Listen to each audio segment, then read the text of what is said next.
And we're live. There's a pause there. Did you feel that? We're live on Facebook. This is the Heart to Heart Show. I am Anita, my co-host Connie Lee, and today we're going to be talking about who and what is your source of power. Connie's going to read a little meditation from a book that she just shared with me. And Connie, is there anything else you want to add before we get rolling? No, but it's funny because this is a conversation that you and I have been having a lot lately. And then when we were talking just before this, you were just kind of talking about stuff, and it was almost like this kind of just fell into our laps of, anyway. It is interesting how, I don't know, like the way I move now is by this. It's like, well, I had this idea. What Connie's like, what do you want to talk about? And I said, how about desire? And then I was telling her about the study of the way of mastery, and she didn't get lit up by it at all, if I'm really completely honest. And so then she was like, well, I'm like, well, what else you got? And then she does this book she's going to read a little bit of. And then she's like, well, that's the same thing you said. And I was like, huh. So go on. All right. So this book is awesome. It does like daily meditations. So today's is let the universe support you. Who or what is your source of power? Who or what are you connected to? Watch yourself as you go through your days. Where do you get your nurturing, your support, your empowerment, your energy? Does it all come from one person? Do you have a multitude of sources? Do you consider God, the divine, your ultimate source? And there's more, but you have to read, you have to get the book. Yeah, that's just the prelude to the book. But great questions to kind of consider, where do you get your support? So Connie, why don't you start us out? Where does your support come from? What does that look like for you?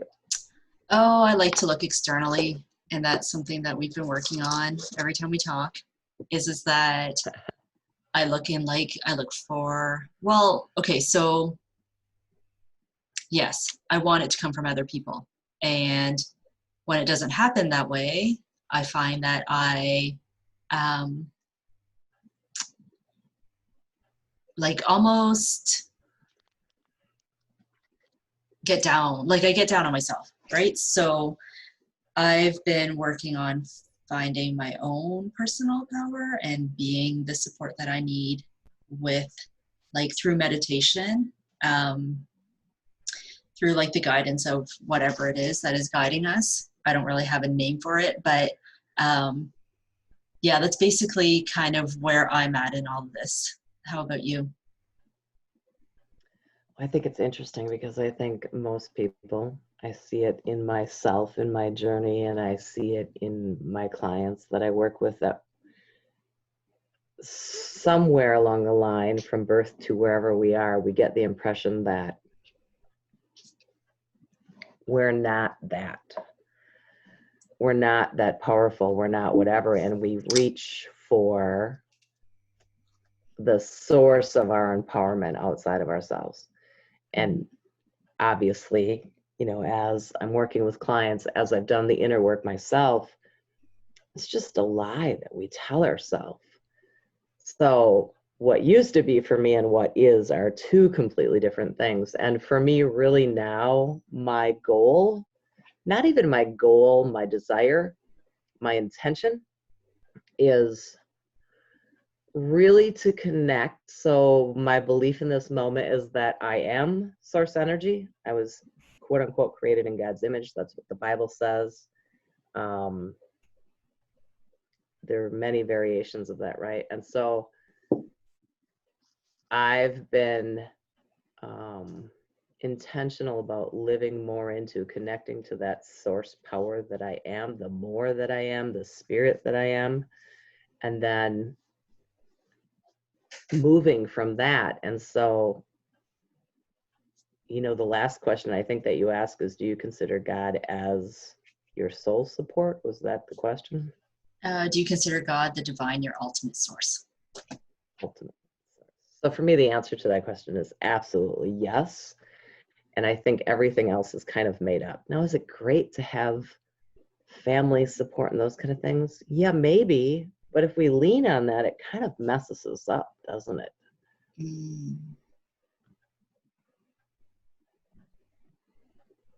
Ooh. I got you thinking already. Don't I? Yeah, already. 3 minutes into the call. That's what I do.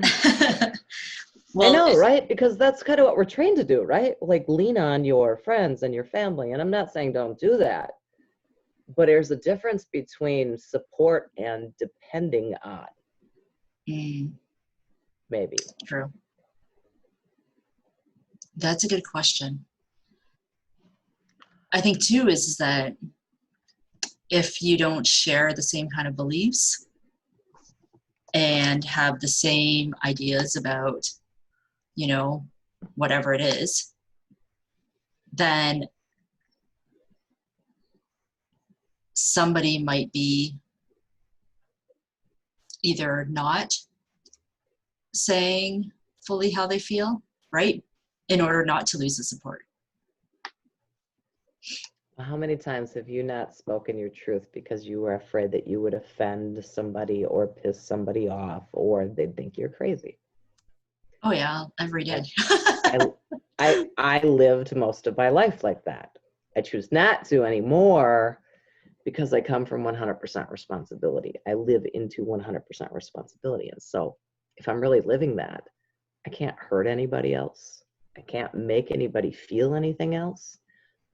And, you know, this is a dance because it really feels selfish in the presentation. Like you don't care about anybody but you. But I know that if I don't care about me and how I feel, I'm no good to anybody. Yeah. And if the thing is when we speak our truth, not from needing anything, just from sharing and coming from love, if somebody takes what we say personal, that's not on us, that's on them. We have a right to choose for ourselves, right? Right. But what is it about that scares the crap out of us? Looking to be liked, looking for love outside of ourselves, instead of, well, I so think for also me, when acceptance. Acceptance of, well, and being like part of the in? community, yeah, right? Like your family unit and not being rejected from it. Okay, that's perfect, because you know what that brings up for me is totally giving my power away to the people around me. Versus my power comes from source or whatever it is you want to put a title or a label on it. And ultimately from myself, I am power. So now when I share my thoughts or ideas, or even like, I'm trying to think of for instance, of I'd be asking for support, or maybe it would be more of a being vulnerable, sharing and seeking support, maybe. That's kind of what this feels like it's talking about. Then I'm just going to share from my heart, not needing anyone to fix it or agree with me. Because what is, you know, like when things are really going wrong, like let's say we get in a big fight or we're thinking about leaving our partner, the first 3 people we contact are going to be people who we think will agree with us, right? They'll justify it. Right. You're absolutely right. He's an asshole. You should get rid of him. We don't go for the people who aren't going to agree with us or expand us or make us think differently, right? True. So do you choose your support system based on if they'll agree with you or not? Definitely. Well, so it's interesting because the title of this is Let the Universe Support You. And like, as you read on, like, value and cherish the people in your life who feed your soul and nurture your heart. Value and cherish the people who are special to you, who hold you dear, who help support you, but don't limit your connections. Open your heart to a living universe. Open your heart to divine love.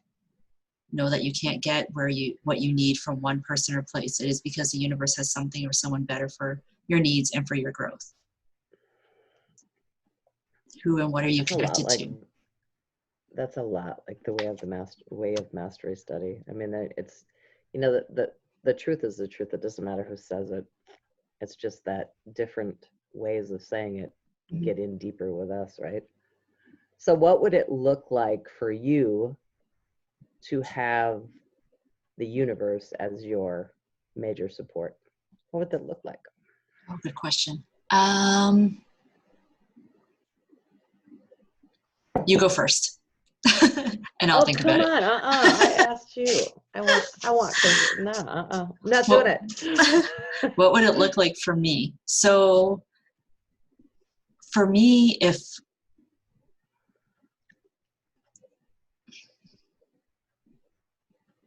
I don't know, I'm so used to looking outside. Like I'm so used to looking for people to do it. Okay, so if source was the support and it wasn't a person, that, like, why does that feel so different for you? Because I know that you move from inspiration. Like, I think you're actually doing this more than you think you're doing it. Do you get in your head, in your ego, and follow this way that doesn't feel good and hit the wall and then bounce back and go the other way because it feels better? Yes, you do that. We all do that, right? But to me, if source is our main support, then we're asking for what we need and we're allowing source to line us up with that. That doesn't mean that I don't talk to other people. That means that I trust source is going to put the right person in my path at the right time. So I guess it goes back to acceptance, right? Or receiving, because it's still the expectation that somebody is going to be like put in our path, or somebody, right?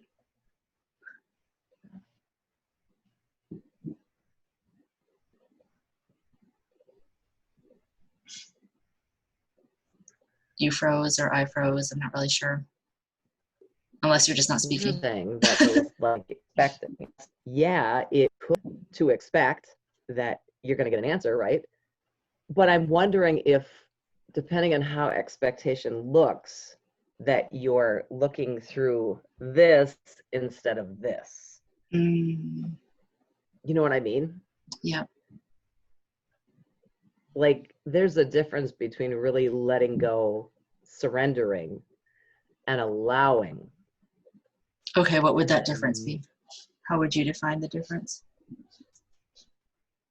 I think it's letting go of my expectation of the result that I get. It's moving from the present moment and allowing the unfolding. It's opening my heart when I'm asking to be able to receive. And then it's surrendering. You know how they talk about giving it over to God? Yeah. So let's say you have a problem and you give it over. You talk to God, you give it over, and then you let go of it.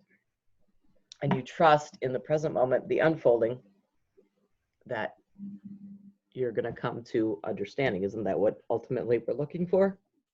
Is understanding of this.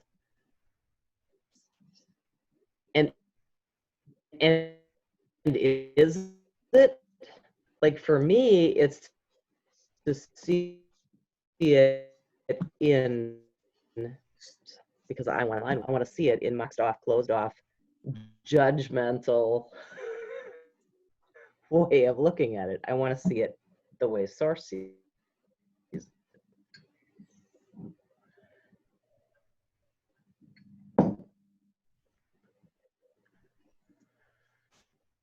Is it me, or are you frozen? Am I frozen? I can see you. Okay. Yeah, it froze for a second. So say that again. Oh shit, I can't. When I talk, it comes through me. I don't know what the hell I said. That's out now. It's allowing. It's bringing it to God source, whatever your word is. Don't get stuck in the label of God, because I know people have issues with that word.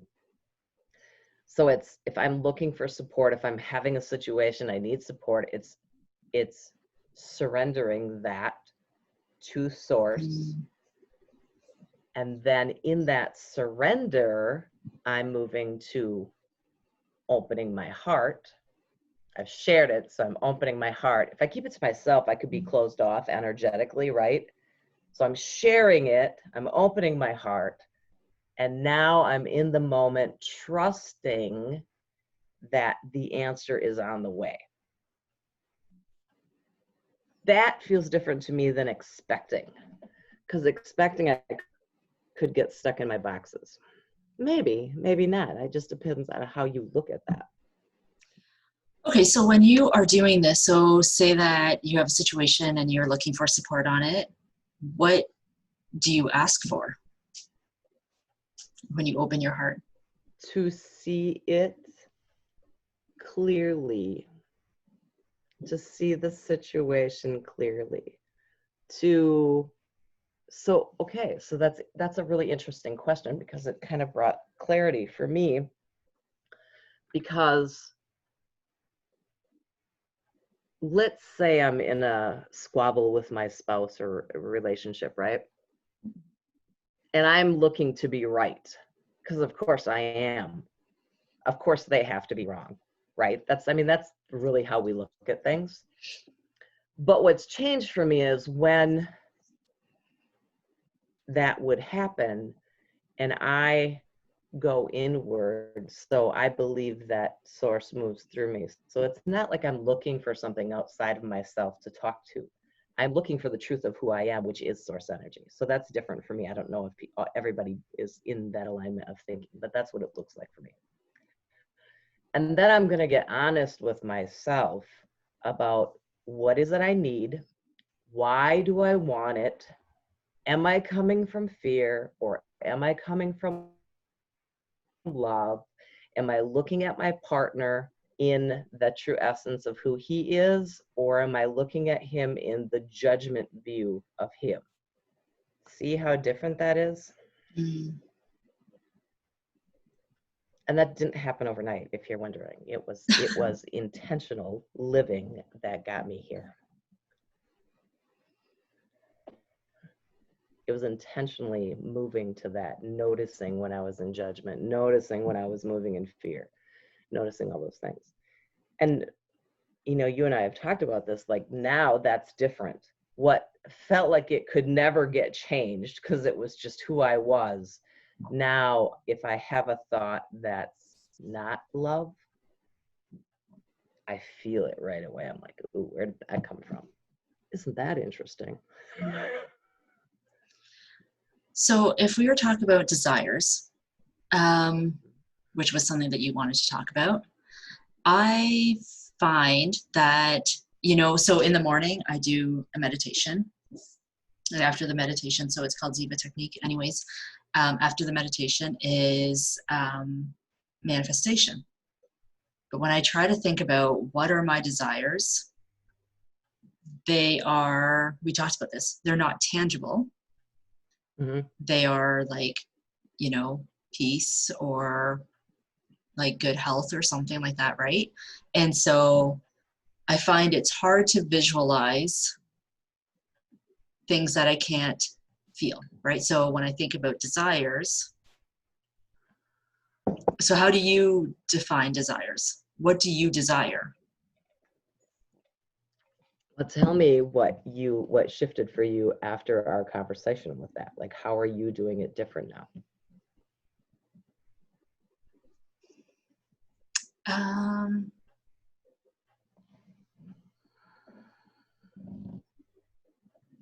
I guess it's like feeling. So one of it is like, one of my desires is being fulfilled, and recognizing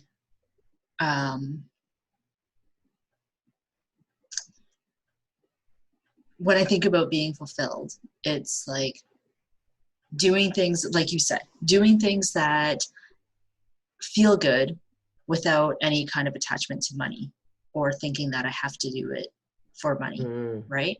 Yeah. So, honestly, I would love to spend a couple of days in a hammock reading the thousands of books that I have on my phone, right?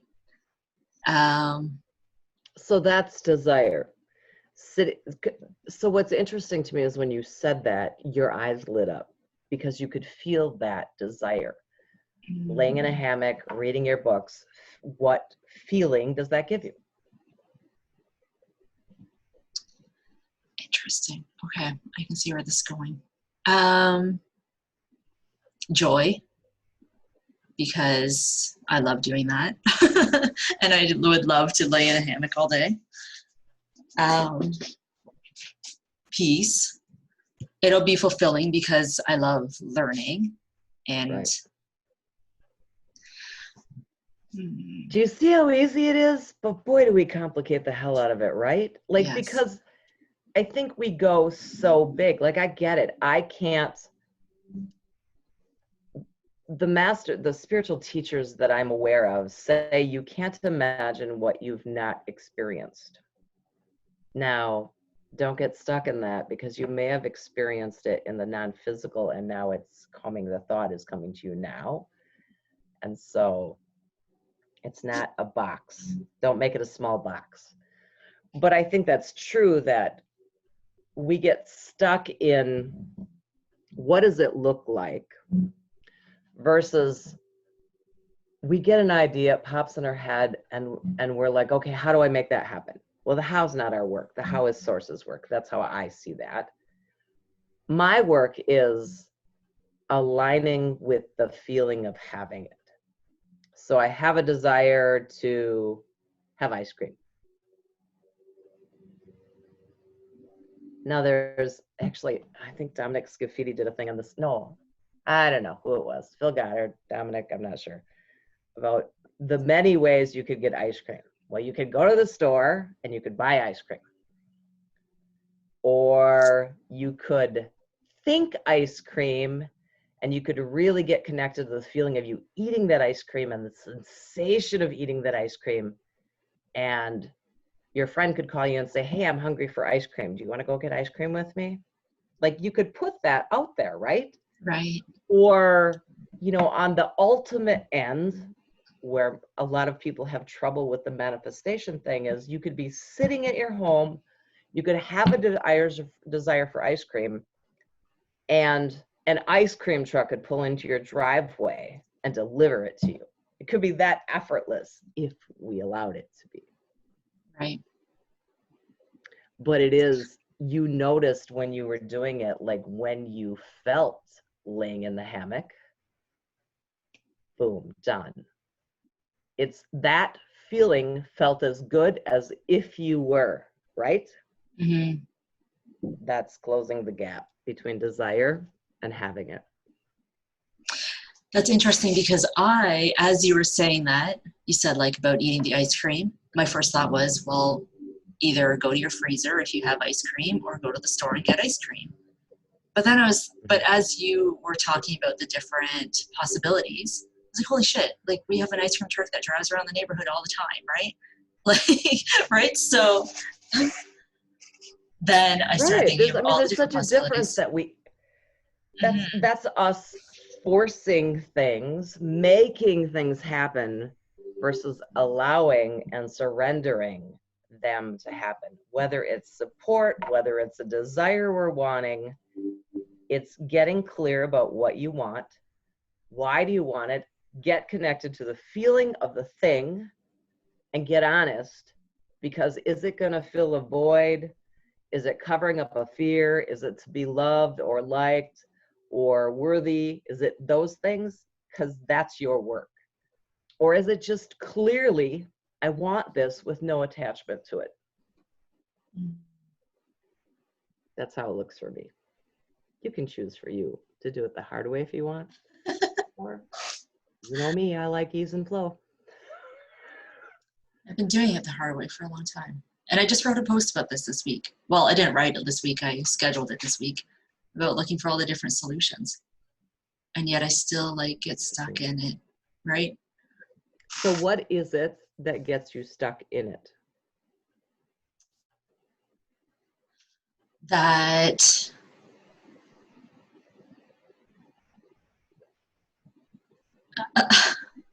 um, one-track minded, thinking that Habit, kind of, yeah. mm-hmm. It's because it's the way we always did it. It's the way we always do it. And that's where intention and commitment comes in for me. I had to be really determined and intentional moment to moment that I was going to choose different than I always had. So when your old pattern shows up, what do you do? I notice it. And then? You know, for me, it's that because when the thought comes in, I notice that it's not in alignment. The old pattern is not in alignment with what I'm living now most of the time, or trying to live most of the time. So I notice that thought feels heavy or out of alignment, or it feels constricting, or it feels limiting, versus surrender and allowing and opening my heart to receiving feels easy. It feels comfortable. It feels expansive. And the old pattern does creep in. I had a way, I'm on my fourth time through reading The Way of Mastery, and each time I read it, I expand. And so when I go back and read it, I'm not the person who read it, and I'm seeing it from a different place. Yeah. And so now I'm nearing the end. I'm entering the way of knowing, and there's a decision to make on if you are really wanting, desiring, and are ready to surrender to allow source to really be your ultimate support. I'm paraphrasing, but ultimately that's kind of what it is. If you're choosing to live from love.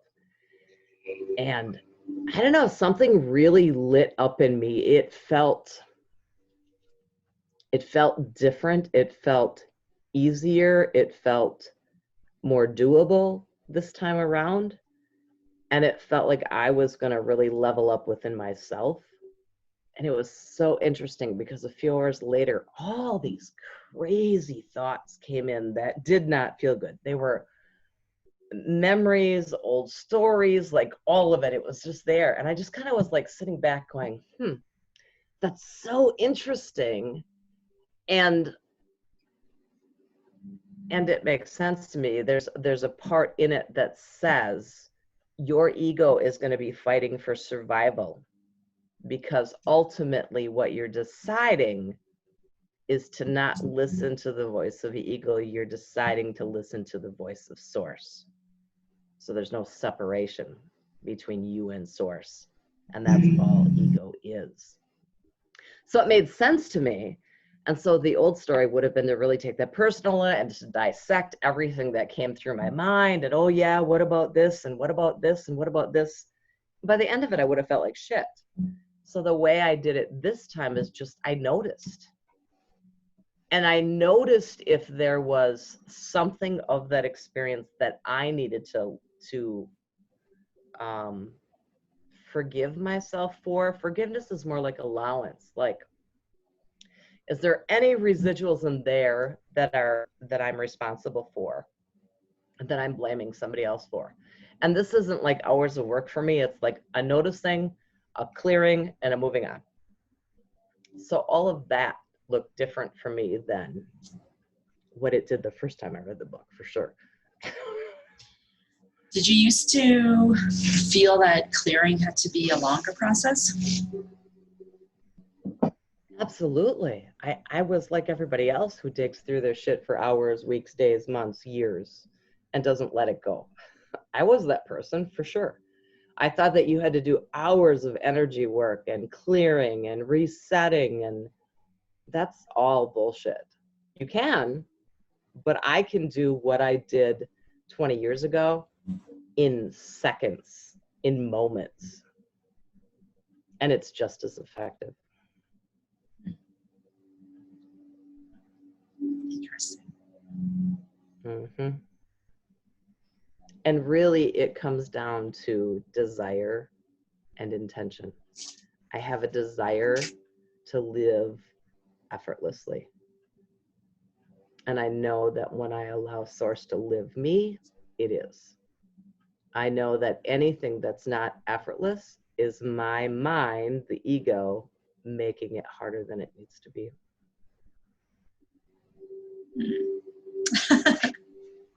I like making You things want to hard come for over to myself. the ease and flow side? What did you say? I like to make things harder for myself, that's for sure. Why? Does it feel good? No, No.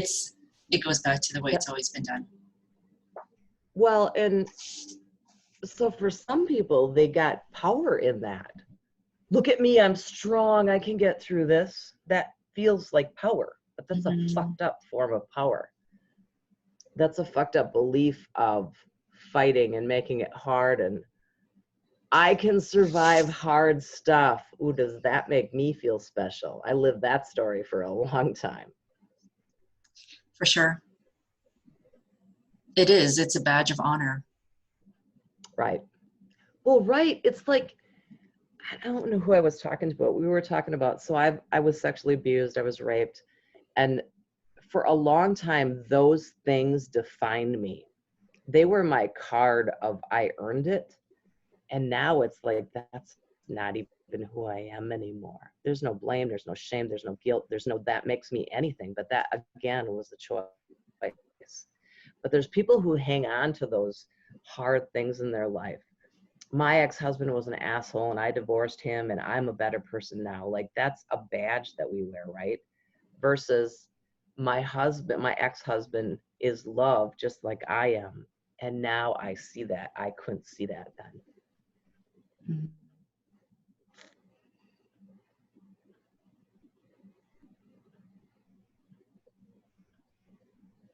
Oh, I just love it when you go off in your little dream world. And Yeah. And we have these moments of silence where I'm just like pondering things. I know, but it really is just deciding to do it different. And like, I've worked with coaches who believe that, you know, I can do hard things, or you're going to have hard moments and you're going to have easy moments. That's a choice. Nothing has to be hard. And for me, when I'm living in alignment with this source energy, everything is effortless. Everything. And if it's not effortless, that is a clue for me that I'm out of alignment with it. So how do you feel when you're out of alignment? Like, what does it actually feel like? If you had to explain to somebody who's never... When I'm out of alignment, I feel things like depressed, anxiety, fearful, unworthy. I'm looking for something to be filled outside of myself instead of within me. All the things. I feel sickness, I feel disease, I feel worry, I feel doubt. All the things that aren't love, basically, is what I feel. Like, wow, holy shit. I guess, again, that goes back to, like, it's easy to know, right? Instead of... Yeah, and feel good, right? None of those things feel good. None of them. Mm-hmm. Where being connected in source feels, and you know, I think the biggest thing for me that I noticed as I did this work was, I do energy work. I open people's chakras or expand people's chakras because I don't believe they can be completely closed. Another story. But I did this for a living for 30 years. Right. And it is amazing to me that I could be so good at what I did, because if my heart was open, it wasn't open very much, because I lived a good majority of my life in protective mode. I was always protecting myself from something or someone, mostly myself.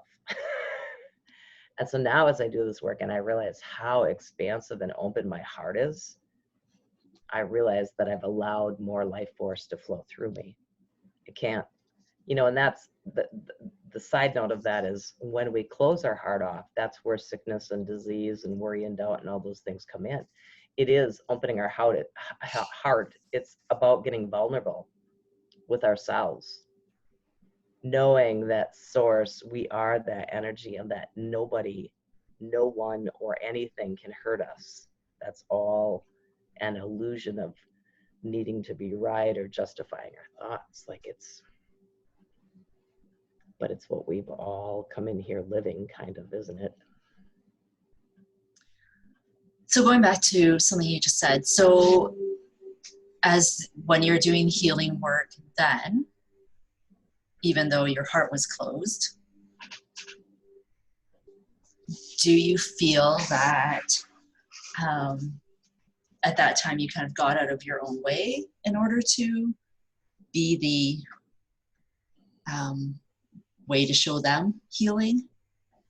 I think that's a great question, and I think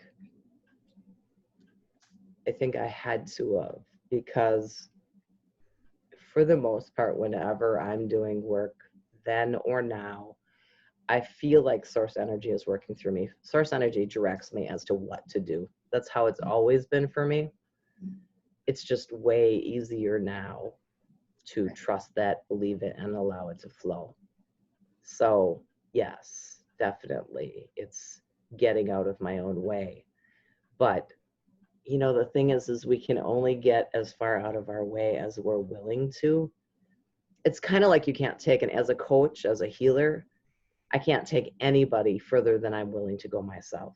And that's why I think I get the results and the speed of what I do, is because I'm not hitting my own triggers. I've done a lot of this work. And if I do hit a trigger, it's not that I'd never hit a trigger. I always learn from my clients. It's that I notice my stuff in that, and I don't reflect it on them. I own my piece of it. Does that make sense? Yeah. I've noticed the times when I've taken on somebody else's stuff, and something shifts, and then I'm like angry myself, even though I'm not really have any reason to be angry. Yes. Yeah. Interesting. Not useful. Not useful at all. No. But I think it's, and you tell me, like, because I know that you're doing this, Connie, like, is it becoming aware? Is it awareness? Because that's what it feels like for me, is just awareness of the changes in energy, the changes in how I'm feeling, and just being really in noticing of that. It seems to be what kind of guides us, right? Yeah, so I find that I get uncomfortable. Like, so if I feel someone's getting angry, it makes me uncomfortable, and it's almost like I want to just leave, right? Like I want to. See, that was that part of protecting myself that I was talking about, because I would feel all that, and then I'd have to protect myself, because the other thing is those energies trigger our energies. So if we have anger in us, then it's going to trigger the energies of anger in us. I think that's the uncomfortableness, because if you can, now I can experience somebody being angry, and I can be 100% neutral. I know that it's not my shit. I don't have to take it on. I can feel it. I know it's there. So what? Interesting. I'm also finding I'm doing that too, where even when I do feel their anger or sadness or whatever, I don't necessarily do anything about it. Mm-hmm. And I just kind of stay wherever I am. Yeah. Even if, like I'm angry or whatever. Slap you on the forehead, girl, you're healed. I mean, really, it is that. It's just, we get so, because the old story for me was I thought I had to fix everybody who wasn't happy, or fix everybody who was angry. And so then it must be my fault. I have to fix this. Or even if it wasn't my fault, it certainly was my responsibility to make them feel better. That's such a bullshit lie I told myself. We are individually responsible for how we feel. Nobody can make you feel anything. It's a choice. Yeah. I was actually just talking to somebody about this yesterday, and that's probably one of the biggest lessons I don't want to say it like this, but hammer into my daughter is that she's not responsible for anybody else's emotions, because I can see that she's always trying to like navigate, like, are you happy? Or like, she's not saying it, but she's trying to do the things, right? Like she even did it to me the other day, right? So, well, I wonder, so remember, words don't teach. I wonder if you could create an experience or a noticing for her that would help her to feel the difference of trying to fix it and being in her power and knowing that she doesn't need to. That would teach her way more than your words ever would. True. That is a good, yes. Yes. And I can think of many scenarios in which I get sucked in, and then, and I'm doing the same thing, right? Trying to manage the emotions of other people. And then, well, and we try to protect our kids, especially, right? Like we know they don't have to, it doesn't have to be that way. And then we live these experiences and grow. And so we think, well, they don't have to experience that. I'll save them from that. That's also kind of a bullshit story, because we all have our own lessons to learn. So then we become preachy parents who, you know, force our truth on them. And like I said, words don't teach, experience teaches. So if you can offer experiences, that will open their mind faster than anything. that is really interesting.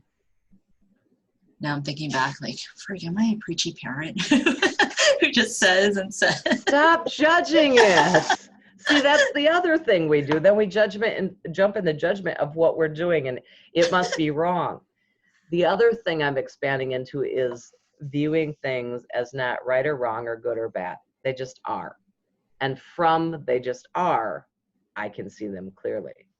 If I'm putting a judgment or an expectation of good or bad on it, I can't see it clearly. I'm seeing it through the lens that I'm perceiving it. This has been a really good call, Connie. It has been. All right, cool.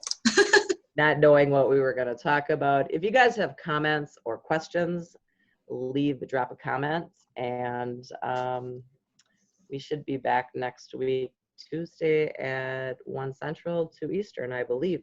Right. Yes. All right. Mwah. Okay. I love you guys. Peace out. Thank you.